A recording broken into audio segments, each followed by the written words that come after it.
Biology aside, Jamie starts making a mechanical tail that will mimic the motion of Merlin's. A modified electric screw gun will power the motor.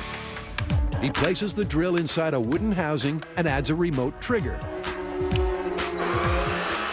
And there she is. It's a lot of torque. Then he assembles the device on top of a plastic Dolphin cutout and runs flexible bike chain down the middle like a spine.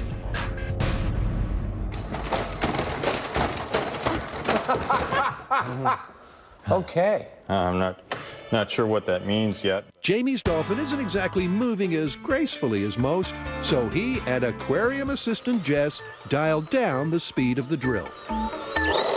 Okay, off. Okay. That looks pretty good. That looks pretty darn good. It sure darn does.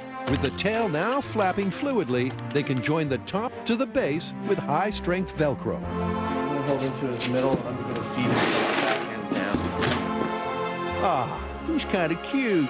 Here we go. Jamie and Adam's impressive build skills have transformed former furniture stuffing